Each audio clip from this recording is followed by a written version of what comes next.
Body weight வெளியில் வரலாவே. ஓகேவா? பால் இப்போ என்ன பார்க்க போகிறோன்னா நம்ம டிரைவ் எப்படி ஆடணும்னு சொல்லிட்டு இந்த வீடியோவில் பார்க்கலாம். ஃப்ரண்ட்டில் போய்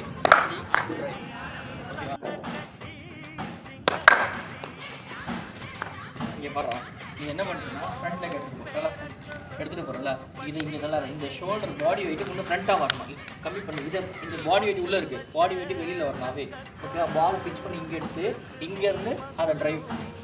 ஓகேவா? இது பாரு, இது எல்லாம் வெளியே போயிட்டுருக்கு லைனு. ஓகேவா? இங்கே நின்றுட்டுருக்கேன், நின்றுட்டு இதில் body weight leg front leg இருக்குன்னா உங்களோட ஷோல்டர் ஃப்ரண்ட்ஸோ இந்த டோவும் இந்த ஷோல்டரும் சேம் ஈக்குவலாக வரணும். ஈக்குவலாக வந்து பால் ரிலீஸ் பண்ணுறேன், அங்கேருந்து அதை ட்ரைவ். அப்போ தான் வந்து ஸ்ட்ரெயிட்டாக போகும். நீ இங்கேருந்து எடுத்தனா பால் எல்லாம் உள்ளே எடுக்கும்போது மிஸ் ஆகும். ஓகேவா? அதனால தான் அது ஃப்ரண்ட்டில் போடுறதுக்கு தான் இது இம்ப்ரூவ்மெண்ட் ஆகிறதுக்கு தான். அப்போ தான் பாடி வெயிட்டு ஃப்ரண்ட்டில் கொடுத்து நீ ட்ரைவ் அடிக்க முடியும் ஈஸியாக. ஓகேவா? ஓகே. 2 ஓகே.